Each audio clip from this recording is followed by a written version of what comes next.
Mega times news బులెటిన్ల ముందుగా headlines. We want faculty అంటూ నిరసనకు దిగిన గురుకుల విద్యార్థినులు.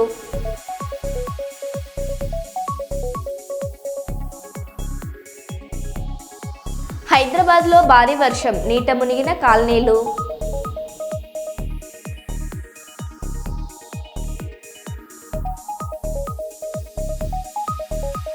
ఋషికేశ్లో వరదలు, మహాశివుడి విగ్రహాన్ని తాకిన గంగా నది.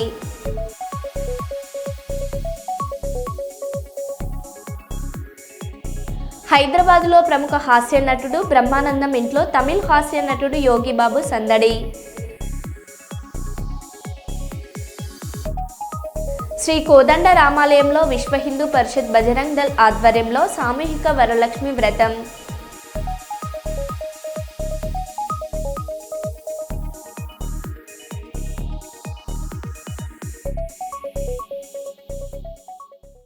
ఇక వివరాల్లోకి వెళ్తే, తనిష్కాలో వజ్రాల పండగ. 15,000 నుంచి వజ్రాల ఉంగరాలు.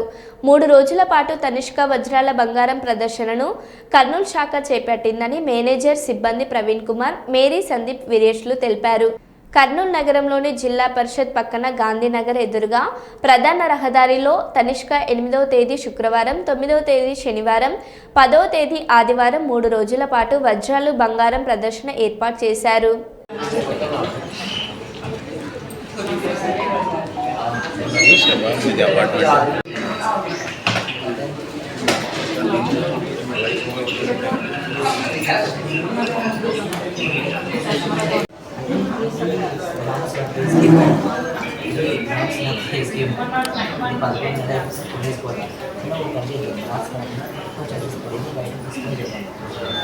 అదే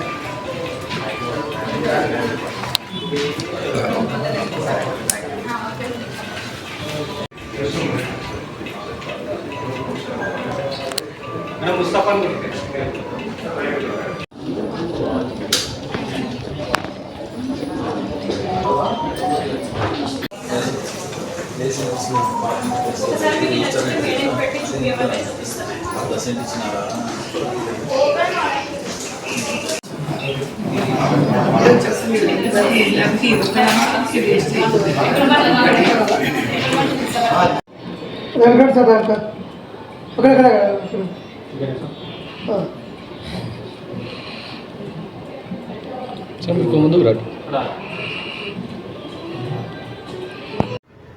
ఇక్కడ మన దగ్గర వచ్చేసి ఆర్నమెంట్స్ అండి. డైమండ్లో కూడా ఈవెన్ స్టార్టెడ్ ఫ్రమ్ 15,000 అంటే 15,000 నుంచి రేంజ్ స్టార్ట్ అవుతుందండి.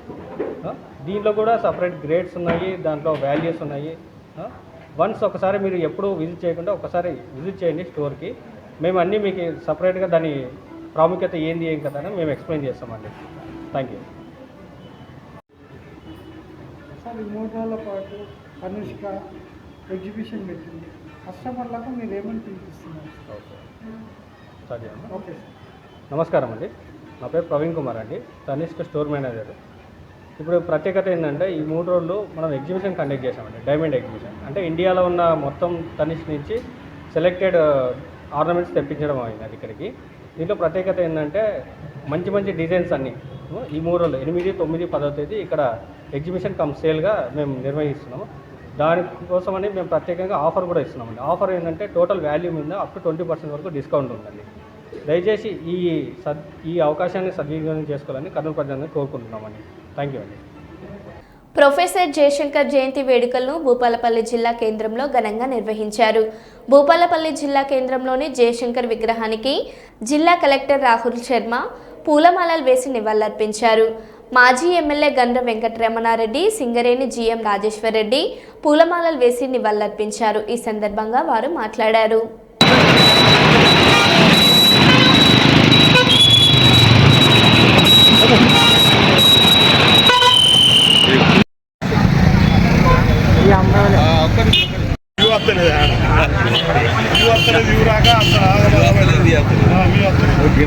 సంబంధం ఉంది. 5,000 మందికి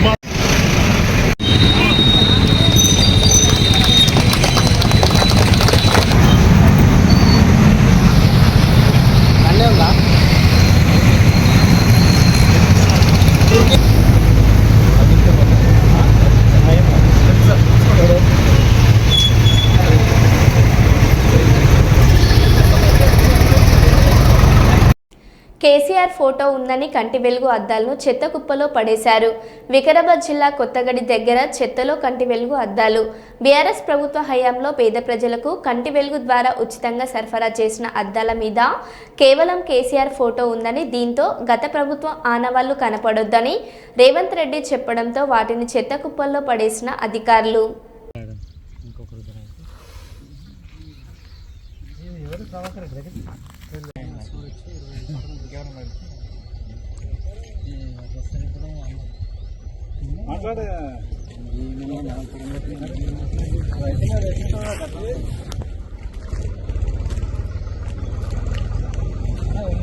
అన్నొచ్చాడు ఏది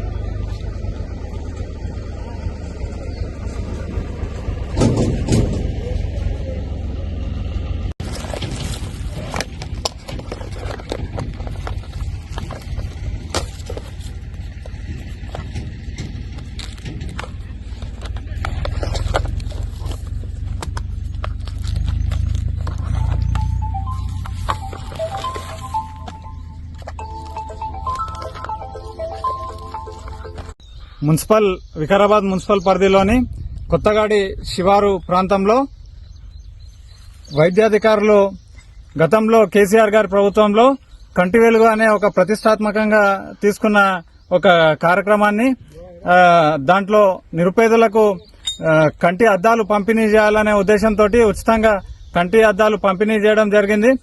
దాంట్లో భాగంగా అందులో మిగిలినవి సరిగా పంచనివి వైద్యాధికారులు ప్రభుత్వ ధనాన్ని వృధా చేస్తూ ఈరోజు ఇక్కడ మున్సిపల్ ప్రాంతంలోని ఈ చెత్త కుప్పలో పడేయడం మనం చూస్తా ఉన్నాం.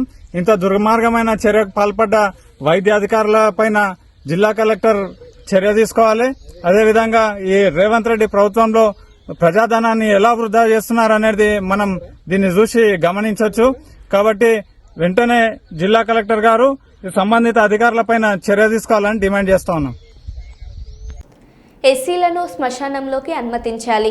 కర్నూలు మండలం బీతాండ్రపాడు గ్రామంలో సర్వే నెంబర్ 56 నందు 2 ఎకరాల భూమి బ్రిటిష్ కాలం నాడే ఎస్సీల శ్మశాన వాటికకు మంజూరు చేశారు. అయితే నాటి నుండి నేటి వరకు మరణించిన ఎస్సీలను అక్కడే సమాధి చేస్తున్నారు. అయితే ఎస్సీలు రాకూడదని కొందరు బీసీలు ఎస్సీలను అడ్డుకొని అడ్డుకట్ట వేసేందుకు నిర్మాణాలు చేపడుతున్నారు. ఈ విషయాన్ని కొడుమూరు శాసనసభ్యులు బొగ్గుల దస్తగిరిని కలిసి వినతి పత్రం అందజేశారు. ఈ సమస్యను కేడీసీసీ బ్యాంక్ చైర్మన్ దృష్టికి తీసుకెళ్లేందుకు మాజీ ఎంపీటీసీ మాదన్న, సర్పంచ్ జయన్న, ఎంఆర్పీఎస్ నాయకులు పేరపోగు పెద్ద లక్ష్మణలు సిద్ధమయ్యారు.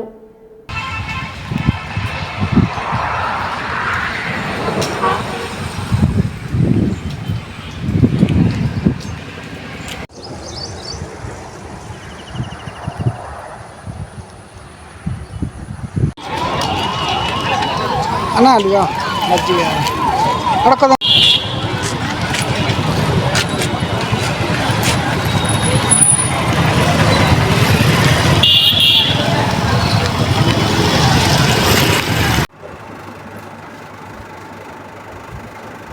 అన్నా మాదన్న ముందుకు రా.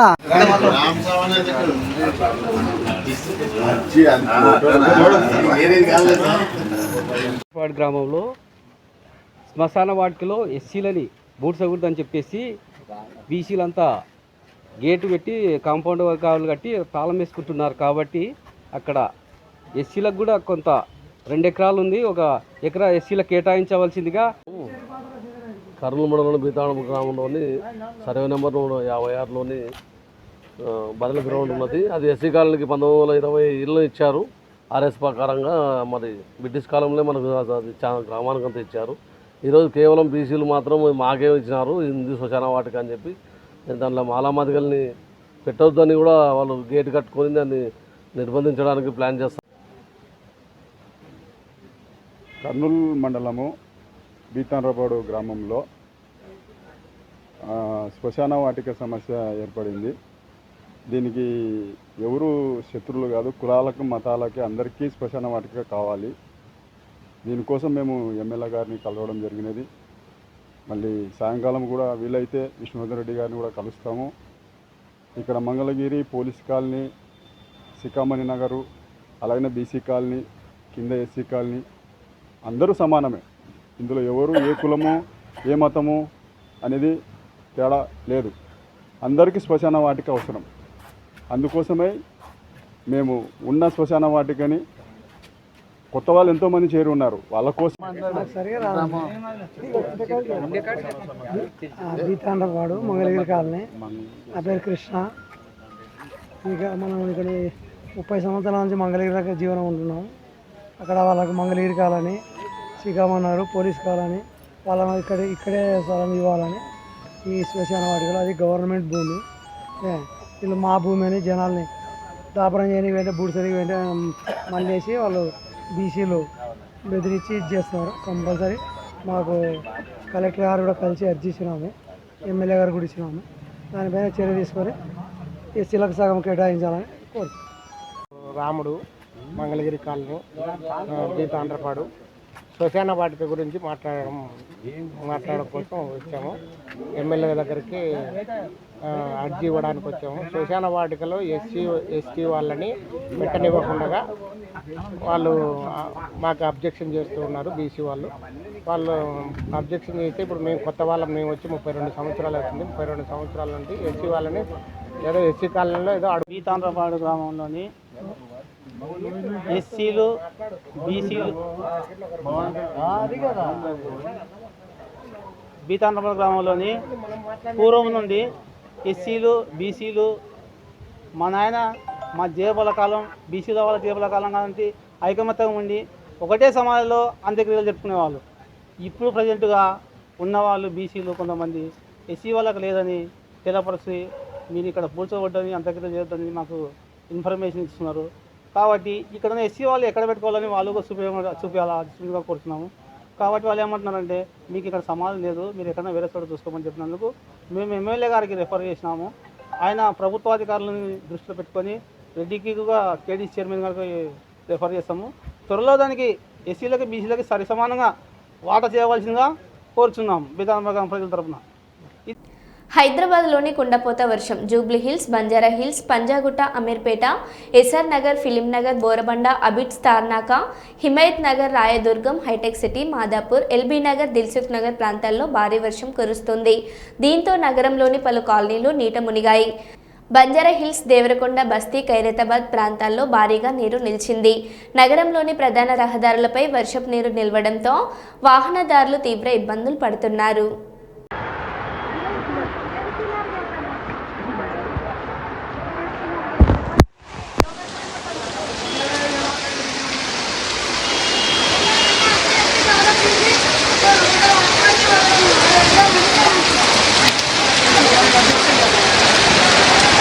You can see it's a very large telecast at the Devarkonda Basi Road.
Indian public పాఠశాలలో యువ సంకల్ప ఫౌండేషన్ ఆధ్వర్యంలో ముందస్తు రాఖీ వేడుకలు ఘనంగా నిర్వహించారు.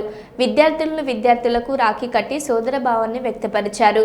పాఠశాల ప్రిన్సిపల్ కృష్ణప్రియ, తుమ్మ రాజకుమార్లు మాట్లాడారు.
Happy Dasara.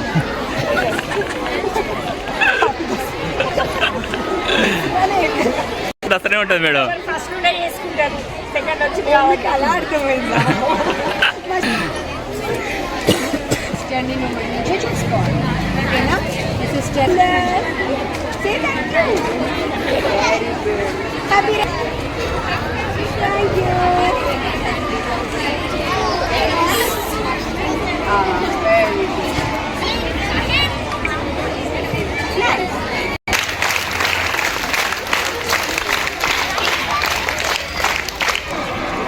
Today in our Indian Public School Sultanabad, we are celebrating Raksha Bandhan. So Raksha Bandhan as a part of our culture, protecting sister by brother is one of the important intention. Not just protecting, it's about the festival of brotherhood. So in order to tell our students what is our culture, we have done an activity. So wherein every year we are celebrating. So this year also our Rajkumar Anna came. With his help we are promoting this brotherhood festival here. Thank you so much Rajkumar Anna for coming here, and all my teachers, students and my dear. ఈ రాఖీ పౌర్ణమి అనేది నేను నీకు రక్ష, నీవు నాకు రక్ష, మనందరం దేశానికి ధర్మానికి రక్ష. మనకు ఆదర్శమూర్తి ఏపీజే అబ్దుల్ కలాం గారు. వారు మన మధ్య లేకపోయినా వాళ్ళ ఆదర్శాలు మన మధ్యన ఎప్పుడు ఉండాలనే సంకల్పంతో దేశభక్తిని పెంపొందడం కోసం, సోదరి భావాన్ని పెంపొందడం కోసం గత 27 సంవత్సరాల నుండి నా విద్యార్థి దశ నుండి ఈ రక్షాబంధన్ కార్యక్రమం నిర్వహిస్తూ వస్తున్నాము. ఈ చిన్నారులు ఇప్పటి దేశం పట్ల ప్రేమను, దేశం పట్ల భక్తిని పెంచుకోవడం వల్ల రానున్న రోజులలో దేశంలో ఒక మంచి ఉన్నత స్థానంలో ఉండేందుకు ఈ రక్షాబంధన్ కార్యక్రమాన్ని నిర్వహించడం జరుగుతుంది. ఈ రక్షాబంధన్ ఏమంటారంటే అన్న చెల్లె కలిసి కట్టుకునేది, అక్క తమ్ముడు కలిసి కట్టుకునేది కాదు. దేశం కోసం, ధర్మం కోసం, మన అయితే నమ్ముకున్న సిద్ధాంతాల కోసం, ఈ యొక్క దేశాన్ని కాపాడడం కోసం మనంతా ఐక్యతగా ఉంటామని చాటి చెప్పడం కోసం కుల మతాలకు అతీతంగా నిర్వహించుకునే ఏకైక పండుగ ఏదైనా రక్షాబంధన్ కార్యక్రమం. ఇది ప్రతి సంవత్సరం ఇండియన్ పబ్లిక్ స్కూల్ స్థాపించినప్పటి నుంచి ఇప్పటివరకు ఇండియన్ పబ్లిక్ స్కూల్లో ఘనంగా నిర్వహించడం జరుగుతుంది. ఇక్కడ స్కూల్ యజమాన్యానికి నేను ప్రత్యేక ధన్యవాదాలు తెలియజేస్తున్నాను. అలాగే రానున్న రోజులలో కూడా మన ఐక్యతను ప్రపంచ దేశాల్లో చాటి చెప్పాలంటే మనంతా ఒక సోదర భావంతో కలిగి ఉండాలని చెప్పి నేను మనస్ఫూర్తిగా కోరుకుంటున్నాను. సింగరేణి వ్యాప్తంగా అన్ని గనులు డిపార్ట్మెంట్లలో సింగరేణి వాస్తవ లాభాలు ప్రకటించి కార్మికుల వాటా 35% చెల్లించాలని డిమాండ్ చేస్తూ ధర్నా చేసి వినతి పత్రాలు అధికారుల ద్వారా మేనేజింగ్ డైరెక్టర్ గారికి అందించడం జరిగింది. ఈ కార్యక్రమం సందర్భంగా జీడీకే2 ఇంక్లైన్ కార్మికులను ఉద్దేశించి తుమ్మల రాజారెడ్డి మాట్లాడారు. చైర్మన్ మేనేజింగ్ డైరెక్టర్కి మేనేజర్ల ద్వారా మెమోరాండం ఇవ్వడం జరుగుతూ ఉంది. ఇది విజయవంతం చేసిన కార్మిక సోదరులందరికీ కూడా పేరు పేరున వాళ్ళకు కృతజ్ఞత తెలియజేస్తా ఉన్నా. గెలిచే సంఘాన్ని, యాజమాన్యాన్ని, ఐఎన్టీసీని ఉన్న కోరేది ఒకటే, రోజు మంత్రుల దగ్గర, ముఖ్యమంత్రి దగ్గర, చైర్మన్ దగ్గర అంటగా అవుతూనే మీరు ఓడిపోయిన సంఘాలలాగానే ధర్నాలు చేయటం, నల్ల బ్యాడ్జీలు పెట్టుడు, మెమోరాండం ఇది కరెక్ట్ లేదు. కార్మికులు మిమ్మల్ని గెలిపించిందే సమస్యలు వెంట పరిష్కరించమని. స్ట్రక్చర్ మీటింగ్లు 4-3 జరిగినా దాంట్లో నుంచి ఇంతవరకు ఒక సమస్య కూడా బయటికి రాలే. కమిటీల పేరుతోటి కాలయాపన చేస్తూ ఉన్నారు. 2-3 నెలల కిందనే చైర్మన్ మేనేజర్గా దాదాపు 5,000 కోట్ల రూపాయల లాభం ఉందని చెప్పి ప్రకటించినప్పటికీ దాన్ని మరి ఇంకా లెక్కల పేరుతోటి కాలయాపన చేయడం సరికాదని మేము సిఐటిగా అభిప్రాయపడతా ఉన్నాం. ఇంకా దీన్ని ఎంత మాత్రం కూడా కాలయాపన చేయాల్సిన అవసరం లేదు. కార్మిక అవసరాలు ఇప్పుడే ఉంటాయి. ఇంకో నెల 2 నెలలు పోతే దసరా అడ్వాన్స్లో, దీపావళిలో కార్మికులు ఉంటాయి. కానీ కార్మికులు దిగిపోయి అంటే కార్మికుల పిల్లలు ఇవాళ స్కూళ్ళలో జాయిన్ అయ్యే టైము. కార్మికుల అవసరాల కోసం డబ్బులు ఇవ్వాలి. అది కంపెనీకి ఇంకిత మరింత మేలు చేస్తుంది. కార్మికులు విశ్వాసంతో పనిచేస్తారు. ఎట్లాగూ ఇచ్చే డబ్బులే, అది బ్యాంకులో ఉంటే ఏమొస్తుంది. అందుకే వెంటనే ఇవ్వాలని చెప్పి యాజమాన్యాన్ని కోరుతా ఉన్నాం. నిన్నగాక మొన్న చైర్మన్ మేనేజర్ డైరెక్టర్ సీతారామయ్య గారు కలిసిండు. వాళ్ళు ఇచ్చిన డిమాండ్లలో ఇవి 3 లేవు, లాభాల వాటా ప్రస్తావనే లేదు. ఒక ప్రకటన చేస్తే ఏమైందంటున్నా. అన్ని కమిటీల పేరుతోటి ఇలా సొంత ఇల్లు పక్కకే పెడుతుంది, పెరిచే ఇన్కమ్ ట్యాక్స్ పక్కకే పెడుతుంది, బినామీ పేర్లు పక్కకే పెడుతుంది. ఆఖరికి నిన్నగాక మొన్న జరిగిన మెడికల్ బోర్డు కూడా అంత రచ్చరచ్చ చేసి 10 నెలలు జీతం పొడగొట్టి 5 అనిపించి చేస్తే నోరు విప్పకపోతుంది. ఏమనంటే నిజం తెలియజేస్తారు, మాట్లాడదాం అంటున్నారు. అట్లాంటి వాళ్ళు ఫిట్గా రూల్ అయితే 10 నెలలు జీతం ఎందుకు కూడా కొట్టినంటున్నా. వాళ్ళు ఎందుకు హాస్పిటల్ తింపినంటున్నా. వాళ్ళకి ఆ పేమెంట్ ఇవ్వకపోతుంది, మందులు ఇవ్వకపోతుంది, ఆఖరికి నౌకరు కూడా ఇవ్వకపోతుంది. తీరా బోర్డుకు పిలిచి బోర్డుకు పెట్టుకోమని ఎవరు యాజమాన్యం కాదా? మీరు బోర్డుకు పెట్టుకోమని 9 నెలలు 10 నెలలు ఎందుకు కాలయాపన చేసింది? ఒక్కొక్క వ్యక్తి అలా 10-12 లక్షల రూపాయలు నష్టపోయింది. అందుకే సిఐటిగా డిమాండ్ చేస్తున్నాం, వెంటనే వాళ్ళందరినీ పిలిచి మరొకసారి కౌన్సిలింగ్ చేసి అందరినీ కూడా మెడికల్ ఎంట్రీ చేయాలని చెప్పుకోతా ఉన్నాం. బలరాం గారు పెద్ద మొత్తంలో స్కూల్ పెట్టిండు, సెంట్రల్ సర్వీస్ స్కూల్ పెట్టి అందరం హర్షించినాం. దయచేసి చైర్మన్ గారు మళ్ళీ ఒకసారి దాని దృష్టి కేంద్రించండి. దానికి బస్సు సౌకర్యం లేదు. 3-4 బస్సులు చదవాల్సి అక్కడ ఒక బస్సు పెట్టిండ్రు, ఆ బస్సు నిన్నటి బంద్ అయింది. ఎంత సిగ్గుచేట్ అంటే ఆ బస్సు కాంట్రాక్టర్కు 10 నెలల కాయించి ఇంతవరకు దానికి బిల్లులు చెల్లించలే. లాస్ట్కి విధులు ఎక్క నిన్నటి నుంచి మొత్తం బస్సే బంద్ పెట్టిండు. మరి మధ్యంతరంగా కార్మికులు ఎక్కడ పోవాలి? కార్మికుల పిల్లలు రోజు వాళ్ళు తీసుకొని డ్యూటీలు కొట్టుకొని స్కూల్కి వెళ్ళాల్సిన పరిస్థితి వస్తుంది. ఈ సమస్య కూడా పరిష్కరించడానికి యూనియన్కి, యాజమాన్యానికి నోరస్తలేదా, చేయస్తలేదా అని అడుగుతున్నాం. అందులో టీషర్ట్స్ లేరు, బాత్రూములు లేవు, బ్లాక్ బోర్డ్స్ లేవు. అసలు ఏదీ లేనప్పుడు ఆ స్కూల్లో చదువుకున్న పిల్లలు ఎట్లా ప్రయోజకులు అవుతారని చెప్పి ఆలోచించుకున్నాం. చైర్మన్ గారు ఒకసారి మళ్ళొకసారి సమీక్ష చేయండి. టీచర్లకు పర్మనెంట్ లెటర్లు ఇవ్వలే, క్లాసులు చక్కగా నడతలేవు, రూమ్లో హాళ్ళు లేక బయట కూర్చుంటున్నారు. అందుకనే కొత్త డైరెక్టర్ గారు, చైర్మన్ మేనేజర్ డైరెక్టర్ గారు ఆ స్కూల్ సందర్శించండి, అట్లే పోతనకాలి కోటలు సందర్శించండి. ఇవన్నీ కూడా దయచేసి కార్మికులు ఒక మైన్వీనే కాదు, నివాస ప్రాంతాలు, స్కూళ్ళు, హాస్పిటల్ అన్నీ కూడా ఇలా మనకి ఏవి కూడా సరిగ్గా లేవు. మీరు వీటి మీద దృష్టి పెడితే ఉత్పత్తి ఆటోమేటిక్గా సేఫ్టీ పెరుగుతుందని చెప్పి మేము సిఐటిగా అభిప్రాయపడుతూ వెంటనే లాభాల వాటా ప్రకటించాలని చెప్పి సిఐటిగా డిమాండ్ చేస్తాము. భూపాలపల్లి మాజీ ఎమ్మెల్యే గండ్ర వెంకటరమణారెడ్డి గణపురం మండలంలోని ఘనసముద్రం చెరువుని భూపాలపల్లి నియోజకవర్గ బీఆర్ఎస్ పార్టీ నాయకులతో కలిసి సందర్శించారు. ఈ సందర్భంగా వారు మాట్లాడారు. ఎప్పుడైనా ప్రెషర్ ఉంటేనే వాటర్ వస్తాయి. ఇప్పుడు కింది లెవెల్ నీళ్ళు స్లోగా కిందికి వస్తాయి. తర్వాత తాగునీటి కూడా